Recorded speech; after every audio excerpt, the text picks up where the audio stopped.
Bonjour, aujourd'hui nous allons parler d'une loi biologique du vivant absolument extraordinaire, la loi de l'hormèse. La loi de l'hormèse, elle signifie que finalement tout organisme vivant soumis à un stress ou à un élément toxique à faible dose ne voit pas son fonctionnement détérioré mais amélioré. Globalement, ce qui ne dépasse pas ta capacité adaptative te renforce. Alors là, pour l'expérimenter, il est 3 degrés à peu près ce bain, on est dans l'eau froide, 3 degrés. Vous allez voir qu'on va parler de bain froid, on va parler de jeûne, on va parler d'exposition aux éléments et on va se rendre compte que le meilleur moyen de renforcer un organisme, c'est peut-être pas de s'abstenir, mais de s'exposer de façon pensée et adaptée. Vous voulez devenir plus fort ? Alors venez découvrir cette loi de l'hormèse qui va radicalement changer votre regard sur la façon dont vous pouvez vous régénérer.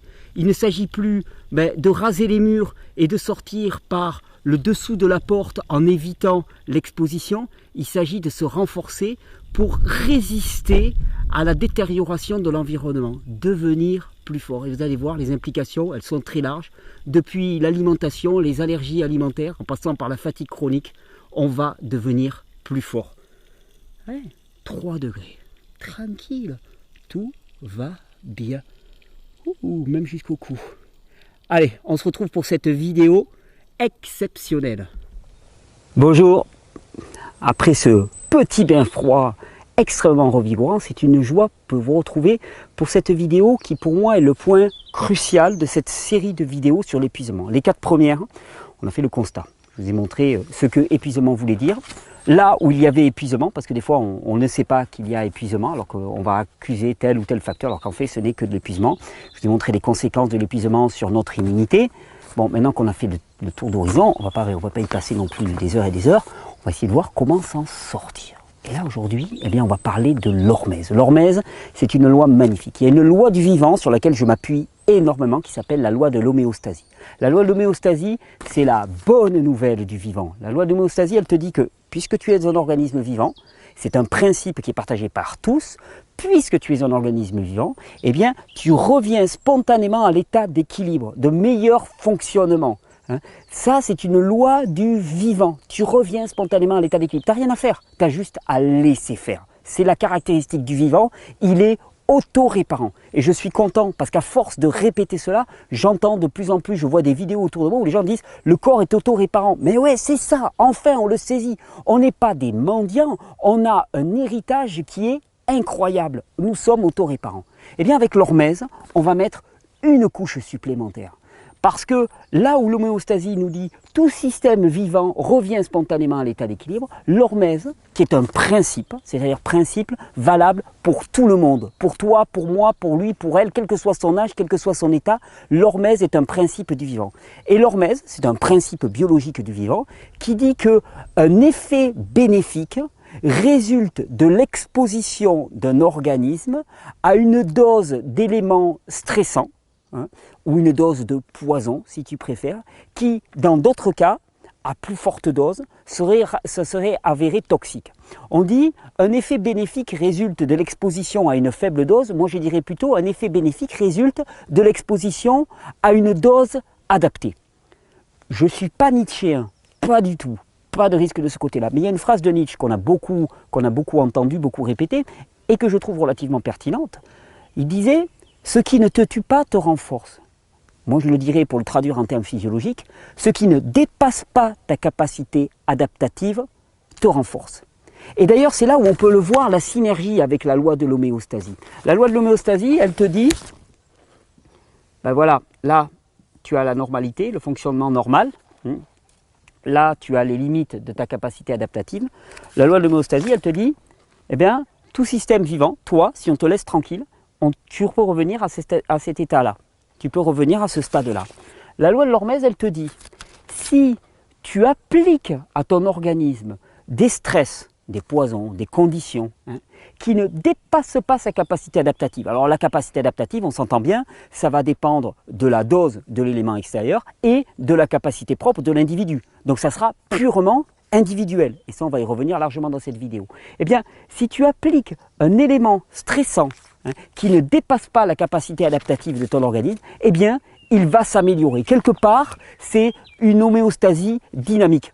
L'homéostasie, elle te ramène à l'état de départ. L'hormèse, elle te ramène à un cran supérieur. Tu vas t'améliorer, tu vas devenir plus fort. Et d'ailleurs, cette loi de l'hormèse, on la voit chaque fois qu'on applique... Hop là. Pas très stable ça. Chaque fois qu'on applique une dose d'éléments stressants, de poison à un organisme, mais que se passe-t-il? Globalement, la réponse elle est de ce type-là. Là, tu as la dose de l'élément à un organisme donné. Eh bien, tu commences, faible dose, tu appliques l'élément stressant, tu vas avoir d'abord une réponse négative, une inhibition. L'organisme, il accuse le coup. Puis très rapidement, amélioration, amélioration, amélioration. Et puis si la dose augmente, à ce moment-là, ça s'écroule. Dans cette branche-là, eh bien, il y a amélioration des fonctions de l'organisme. Il y a quelqu'un qui a beaucoup travaillé dans ce domaine, s'il y en a qui veulent creuser un petit peu plus, qui s'appelle Édouard Calabrese. Ça s'écrit C-A-L-A-B-R-E-S-E.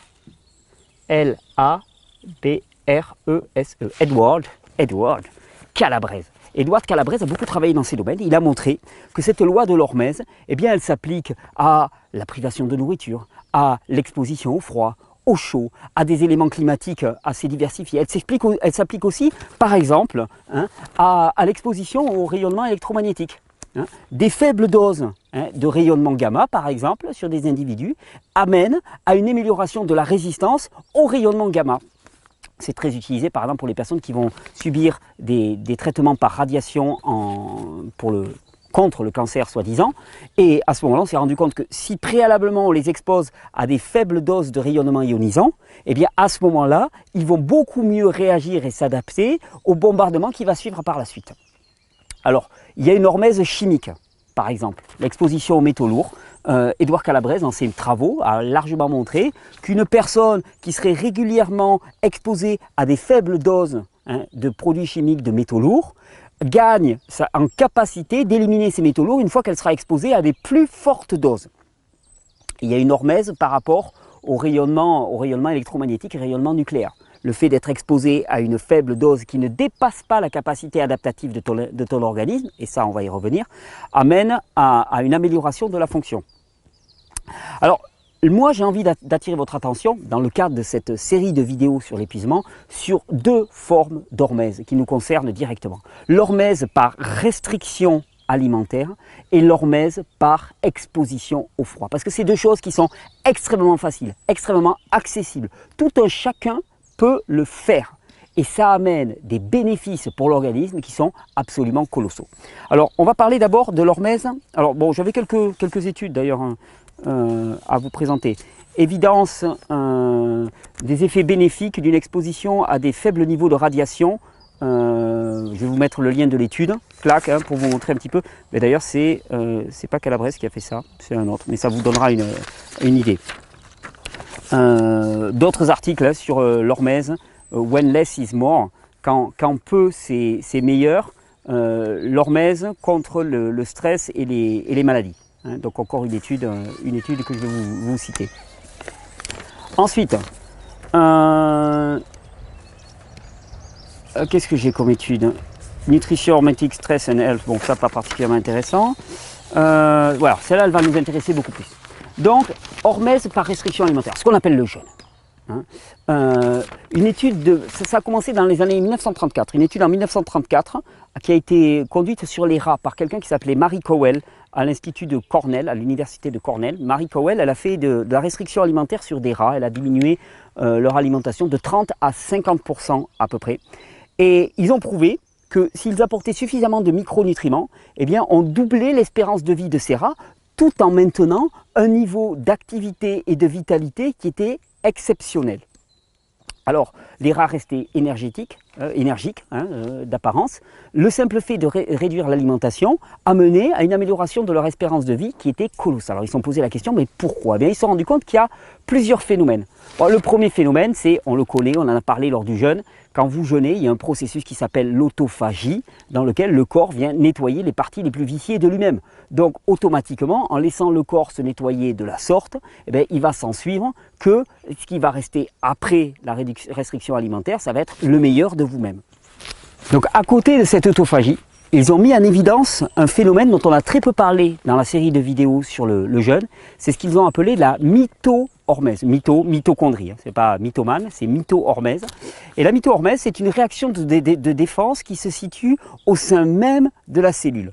Et il semblerait que la restriction calorique soit une forme de stress de faible intensité, mais une forme de stress. Alors, bien sûr, là on va toujours parler, il faut que la restriction calorique soit adaptée à l'individu. C'est-à-dire qu'elle ne dépasse pas la capacité adaptative de l'individu. Comme quand on parlait de jeûne, je disais toujours, le jeûne, c'est la meilleure et la pire des choses. C'est-à-dire que si tu dépasses les capacités de ton organisme, si tu te mets à jeûner 40 jours alors que tu n'en as pas la ressource, ça peut être catastrophique. Et en même temps, si tu te mets à jeûner une quantité de jours adaptée, une durée adaptée, dans des conditions adaptées, ça peut être merveilleux.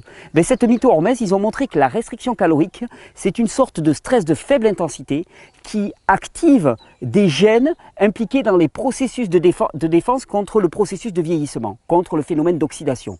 D'une certaine manière, ils ont montré que ça amène une réaction de l'organisme, c'est-à-dire qu'il y a un stress oxydatif et à ce moment-là, l'organisme réagit en s'adaptant mieux et en traitant mieux le stress oxydatif au sein même de la cellule. Ça a été montré pour un ver de terre.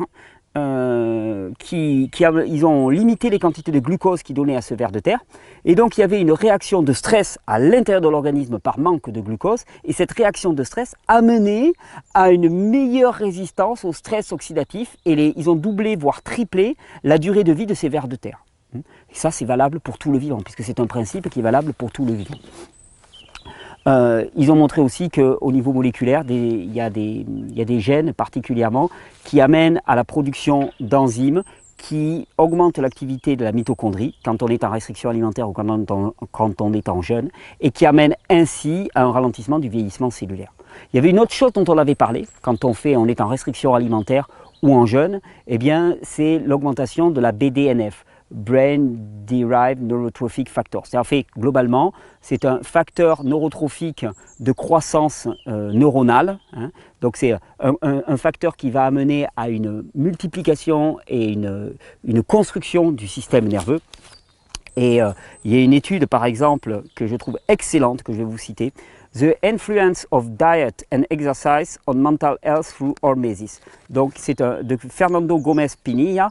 L'influence de l'alimentation et de l'exercice sur la santé mentale au travers de l'hormèse. Et lui, ce qu'il montre simplement, c'est que la restriction calorique, la pratique de jeûne répété, de petits jeûnes répétés, donc de stress de faible intensité, pas obligatoirement des très grands jeûnes, mais plutôt ce dont je suis l'avocat depuis le début, c'est-à-dire des petits jeûnes, la guérilla des jeûnes, et de l'exercice à haute intensité, mais de durée courte, c'est-à-dire des petits stress comme ça multipliés sur l'organisme, amène à une amélioration drastique de la santé mentale au travers de ce processus d'hormèse. On retombe sur ce dont on parle toujours dans ces vidéos, jeûne intermittent, un seul repas par jour, le warrior diet, la diète des guerriers, en appliquant un stress adapté sur le plan alimentaire à l'organisme, le fonctionnement de l'organisme s'améliore.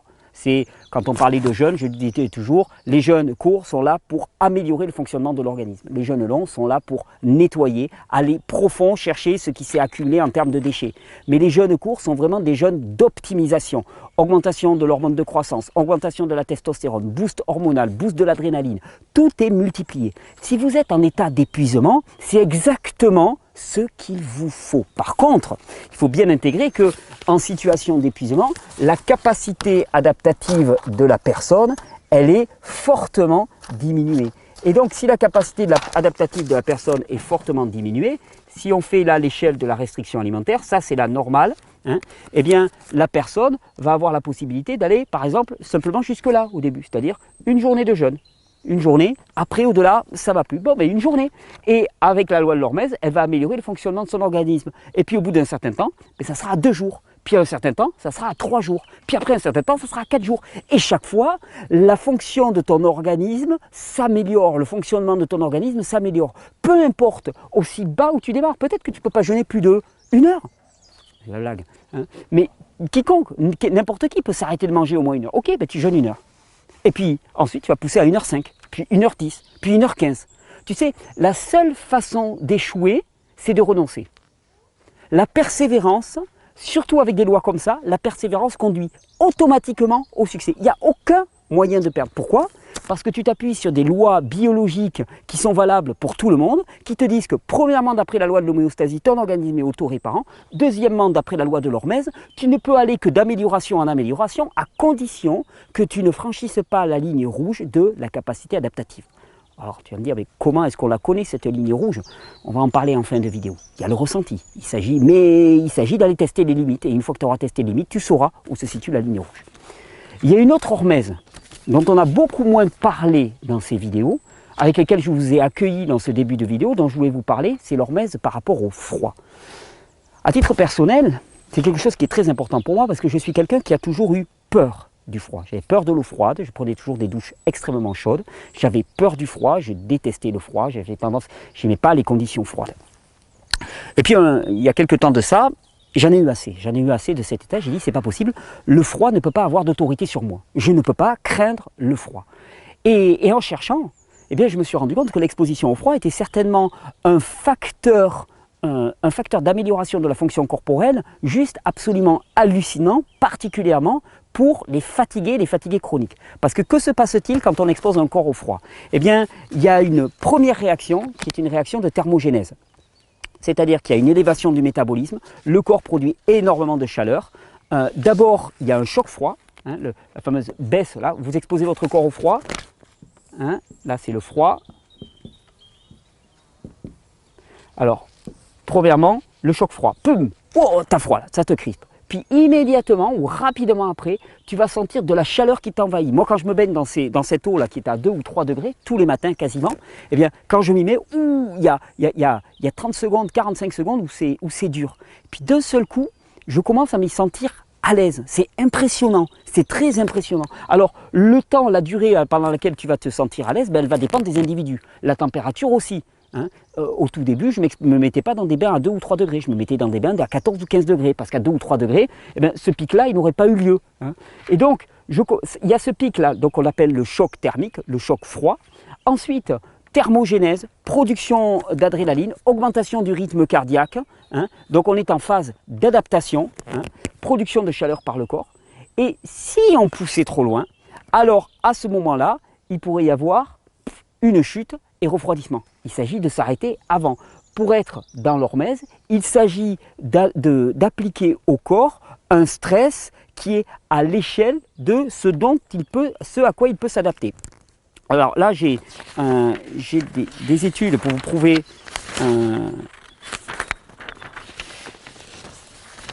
Alors, j'ai quelques études pour vous prouver l'évidence. Alors, on va en reparler des bains froids. Il y a pas mal de monde qui a parlé de ça. Moi, je me suis beaucoup basé sur les travaux de quelqu'un qui s'appelait l'abbé Kneipp au début du siècle en France.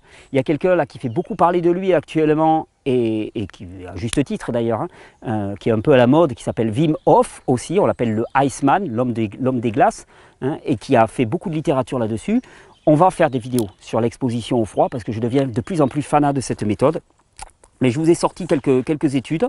Donc une étude, les évidences scientifiques de l'hydrothérapie, des bains d'eau et en particulier des bains d'eau froide sur énormément de systèmes du corps.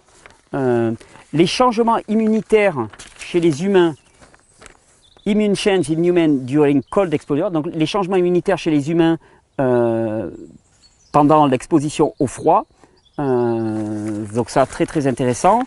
Et ensuite, il y en avait une autre. Attendez, hormesis adaptative. Non, je ne l'ai pas.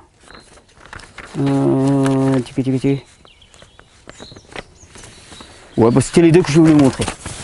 Mais globalement, qu'est-ce qu'il faut en retenir? Il faut en retenir que l'exposition au froid du corps, passé le choc froid, hein, qui est la première épreuve, va amener à une production de chaleur d'hormones à l'intérieur du corps qui est absolument colossale. Il y a une vascularisation qui se passe. Et pour des personnes qui sont totalement épuisées, ce facteur-là est primordial et premier. Alors il s'agit bien sûr d'adapter la dose, hein, à la capacité adaptative de la personne. Tout le monde ne va pas commencer à des bains à 2 degrés. Tout le monde ne va pas faire 10 minutes dans des bains à 2 degrés. Ou 1 heure, comme le fameux Wim Hof, qui fait 1 heure dans de l'eau totalement glacée, avec des glaçons autour de lui, dans de l'eau à 0 degré. Tout le monde ne va pas faire ça. Il s'agit de commencer par une adaptation qui est à ta portée. la seule chose à retenir, c'est que l'exposition à des éléments stressants est certainement la meilleure des façons de sortir du fond du puits dans lequel tu es tombé par l'épuisement.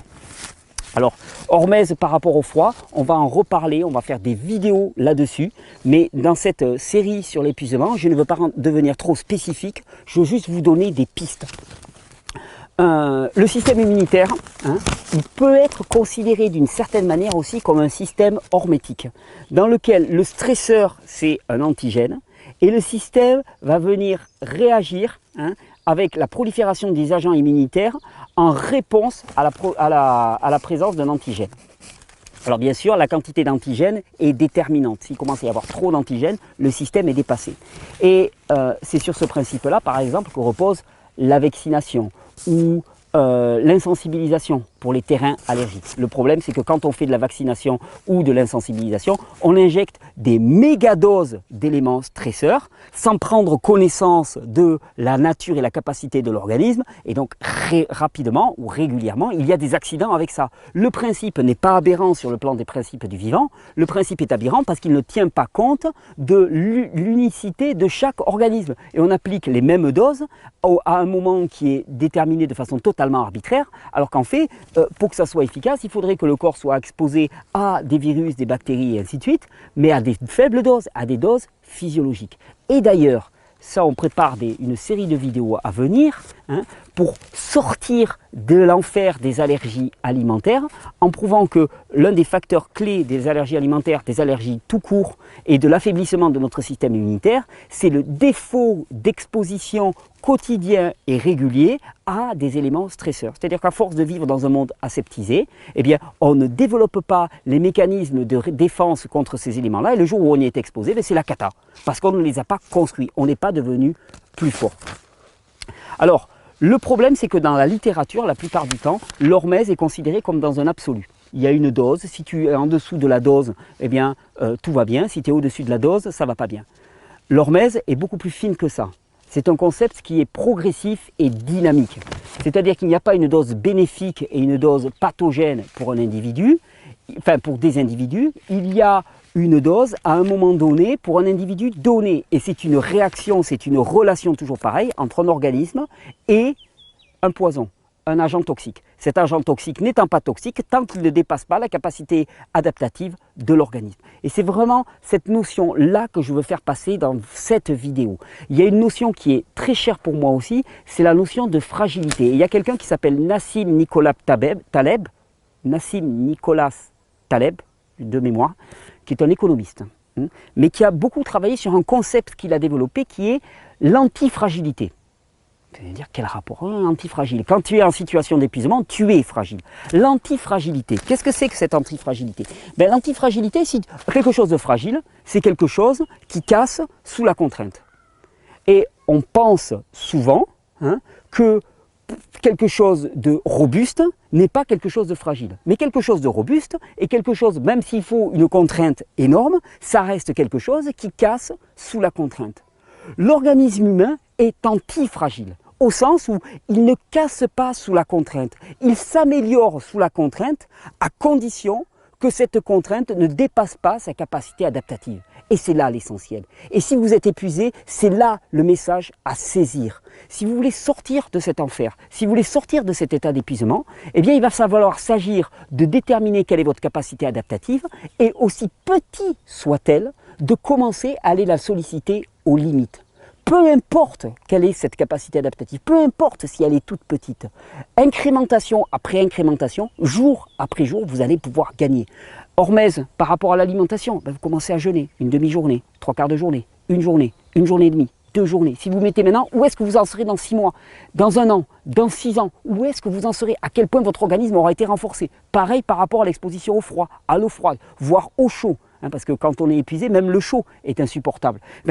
Bâtissez doucement les conditions de votre succès en allant chaque fois aux limites, aux limites, aux limites. Ça, c'est ma stratégie numéro un, quels que soient les domaines de notre vie, pour améliorer le fonctionnement de notre corps. J'ai pris l'exemple de l'exposition au froid et du jeûne parce que c'est accessible à tous. Tout le monde a une baignoire chez soi pour se baigner. Tout le monde a des lacs ou des rivières pour aller se baigner à côté de chez soi. Tout le monde peut jeûner, au contraire, ça ne coûte rien. À une époque où tout le monde dit l'alimentation est trop chère, tout le monde peut jeûner. Simplement, si vous appliquez ça, si vous l'appliquez de manière raisonnable et raisonnée, c'est-à-dire en ne dépassant pas la capacité adaptative de votre corps, jour après jour, vous allez vous améliorer. Non seulement vous êtes un organisme homéostatique qui revient spontanément à l'état d'équilibre, mais vous êtes aussi un organisme hormétique qui s'améliore si on l'expose à des événements stressants qui ne dépassent pas sa capacité adaptative. Ça, c'est la bonne nouvelle du vivant et c'est la bonne nouvelle de cette série de vidéos sur l'épuisement. Alors,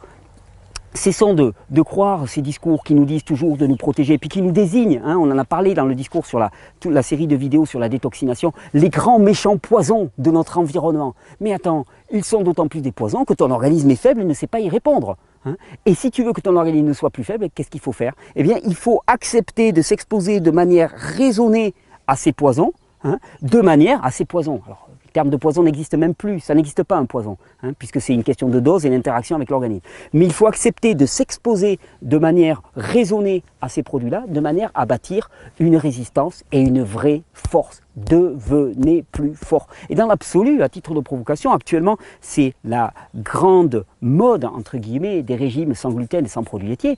Et j'ai toujours, moi, fait de la provocation en disant aux gens, mais tu manges sans gluten et sans produits laitiers, mais tu n'as rien résolu. Tu n'as rien résolu. Si tu avais une allergie au gluten et aux produits laitiers, tu enlèves les gluten et les produits laitiers, tu n'as rien résolu. Tu n'es pas devenu plus fort. Tu ne résistes pas au gluten et aux produits laitiers. Et je ne te dis pas d'en manger. Je te dis simplement que moi, il me semble à mon niveau qu'il serait intéressant dans un environnement où il y a beaucoup de gluten et de produits laitiers de développer une résistance qui fait que si tu es invité chez un ami, tu ne tombes pas par terre parce que tu manges une bouchée de gluten. Après, au quotidien, tu manges des fruits, des légumes, il n'y a aucun problème. Tu prends soin de ton corps comme tu l'entends, aucun problème. Par contre, cette extrême fragilité à tous les éléments qu'il y a dans notre environnement, elle n'est pas bon signe. Parce que je te signale que notre environnement, il va devenir de plus en plus stressant pour notre corps et que si nous n'apprenons pas maintenant à développer de la force, de la vraie force, en allant aux limites de notre capacité adaptative par rapport à tous ces agents, eh bien à ce moment-là, rapidement, notre environnement ne va plus devenir vivable. La loi de l'hormèse, c'est ça. La bonne nouvelle de l'hormèse, c'est ça. Vous pouvez vous améliorer. Non seulement vous pouvez revenir à l'état d'équilibre, vous pouvez revenir à l'état optimum, mais vous pouvez le faire en vous améliorant. La personne que vous êtes maintenant, elle peut devenir tout autre, plus endurante, plus résistante, plus forte, plus résiliente. Et pour ça, il suffit d'une seule chose. Acceptez maintenant, avec persévérance, quelle que soit la petite incrémentation, d'aller pousser le corps aux limites de ce que vous pouvez accepter. Ça, c'est la loi de l'hormèse. On continue dans notre série de vidéos sur l'épuisement. Là, vous avez une clé, pas deux, enfin une, avec deux applications. L'application dans la restriction alimentaire et dans le jeûne, l'application dans l'exposition au froid. Vous avez une clé avec deux applications qui peut réellement vous changer la vie. Nous sommes des organismes d'une puissance colossale. Le vivant est stupéfiant. Ça, c'est le truc qu'on vous a jamais dit, qu'on ne t'a pas dit quand tu étais jeune. On t'a dit, ah, tu es un organisme fragile, tu risques de tomber en panne tout le temps et tout. C'est faux. Tu es antifragile, tu es homéostatique, tu es hormésique. C'est-à-dire que tu ne fais que t'améliorer. La bonne nouvelle du vivant, l'amour incarné dans notre corps nous dit qu'on ne peut aller que vers du mieux. Et il n'y a que le mental humain, paralysé par sa peur et ses constructions mentales préconçues, hein, qui fait que ça n'advient pas. Il s'agit de laisser advenir. Alors mettez-vous au challenge. J'espère qu'au travers de cette vidéo, vous allez avoir envie d'y aller franchement pour devenir plus fort et renforcer votre corps. On se retrouve avec la prochaine vidéo. Moi, maintenant, je me félicite après chaque petite vidéo par un petit jus de betterave. Je vous souhaite une bonne régénération. Je crois que je vais même aller refaire un tour dans le bain froid avec une chaleur pareille, même si c'est même plus des bains froids, c'est du plaisir. Bonne régénération.